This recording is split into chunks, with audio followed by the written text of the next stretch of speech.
Oke, bismillahirrahmanirrahim. Kembali di channel Robi Delpis. Kali ini saya ingin menganalisa pertandingan tadi malam antara Persib Bandung melawan Semen Padang yang berakhir dengan skor imbang 1-1.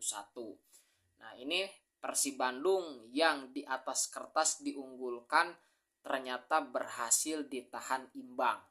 Nah, kenapa kita katakan Persib berhasil ditahan imbang? Karena Persib diunggulkan.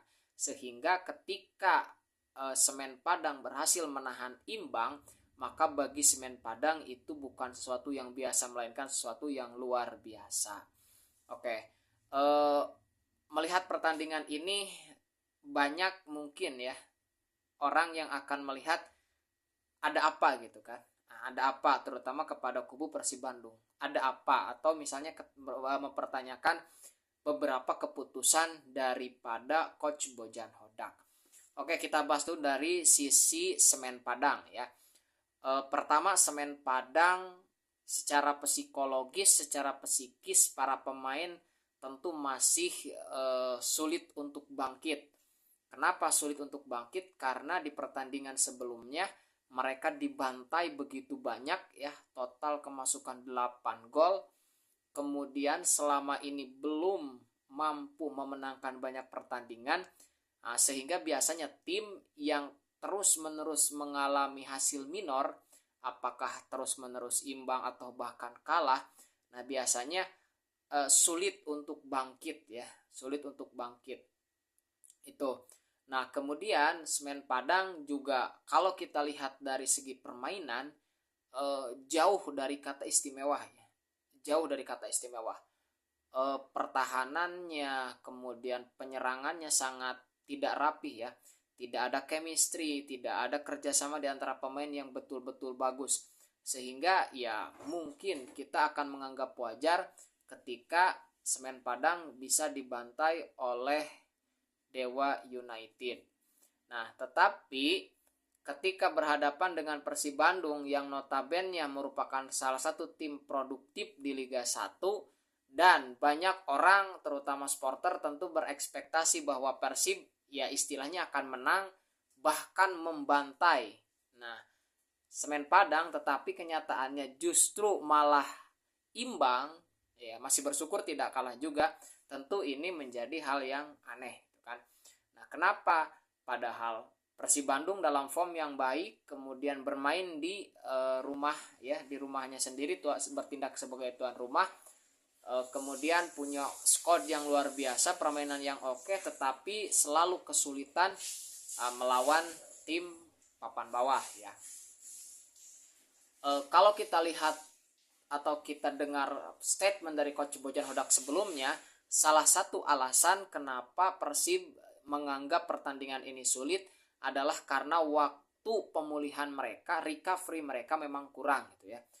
Ketika Semen Padang punya waktu lebih dari 1 minggu, sedangkan Persib Bandung hanya punya waktu istirahat 3 hari, kata Coach Bojan Hodak itu menjadi salah satu faktor bahwa pertandingan ini akan sulit. Nah, yang kedua, ketika pertandingan telah selesai, Coach Bojan Hodak mengatakan bahwa ada satu perasaan yang otomatis. Nah, jadi ketika menghadapi tim papan bawah punya kepercayaan diri yang berlebih.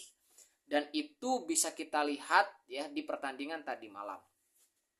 Bagaimana Persib Bandung bermain setengah lapang gitu kan. Semua pemain itu naik dan kemudian Semen Padang bertahan total ya. 11 pemainnya berada di area pertahanan mereka sendiri. Nah, tetapi kalau kita lihat pertandingan Bojan Hodak ya bersama Persib Bandung, ketika menguasai bola atau ball possession, menyerang secara terbuka ya, open play, itu biasanya hasilnya kurang maksimal. Nah, ini tanda petik ya, kurang maksimal. Kenapa kurang maksimal? Ya bisa kita lihat gitu ya. Ketika Persib Bandung menggunakan ball possession, biasanya Persib selalu keasikan menyerang satu sisi, kemudian sisi lainnya adalah Persib ketika gagal itu mengalami rasa frustasi. Nah, di babak pertama Persib Bandung terlihat sekali betul bahwa Persib Bandung begitu dominan menguasai bola, bermain setengah lapang, tetapi ketika tidak menembus shape defending yang begitu kokoh karena menumpuk seluruh pemain di belakang, terlihat ada frustasi ya.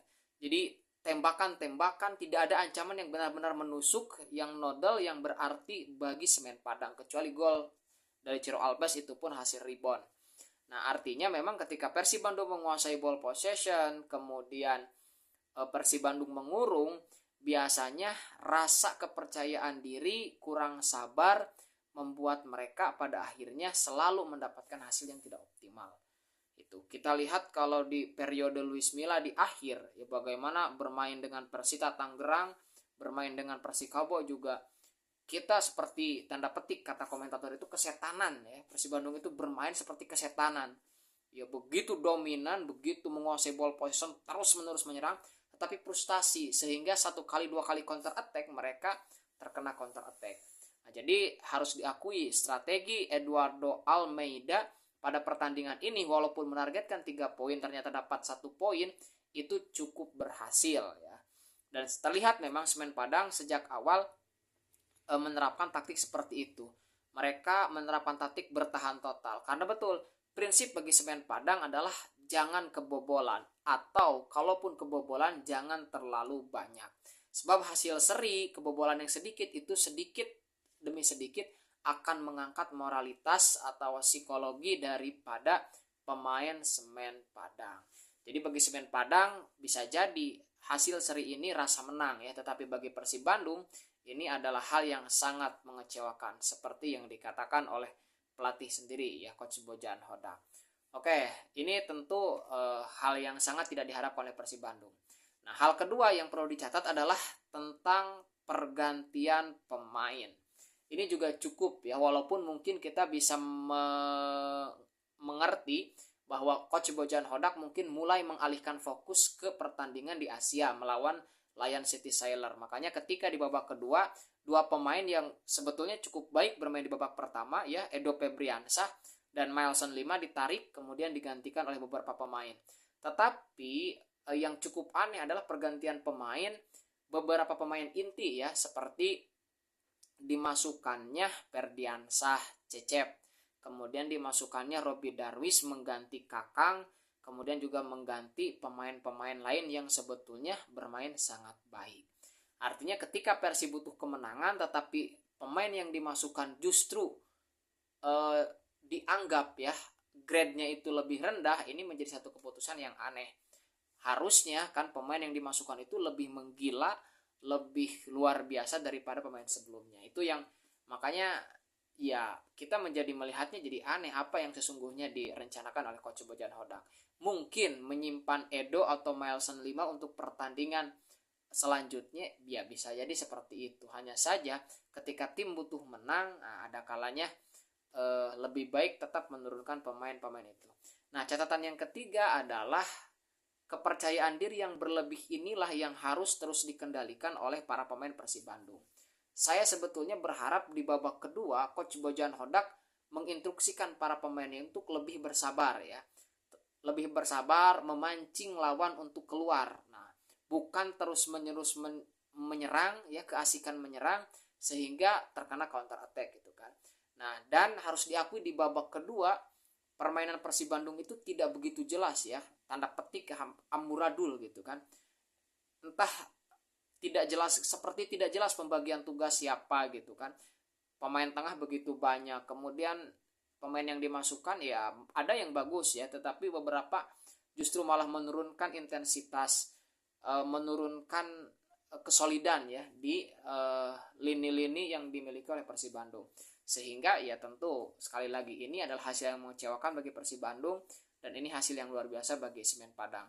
Dengan hasil ini ya Persib Bandung memang berhasil menjadi pimpinan klasemen sementara, tetapi bisa saja segera tergantikan oleh tim lain ya. Karena poinnya sekarang sama dengan Bali United. Nah, ketika nanti Bali United bermain kemudian menang ataupun yang lain beberapa tim Borneo, Persibaya, nah maka Persib Bandung bisa kembali turun peringkatnya. Oke, itu saja analisa dari saya terkait pertandingan Semen Padang dan Persib Bandung ya. Apapun hasilnya ya itulah hasil terbaik yang mungkin bisa kita lihat. Oke, terima kasih.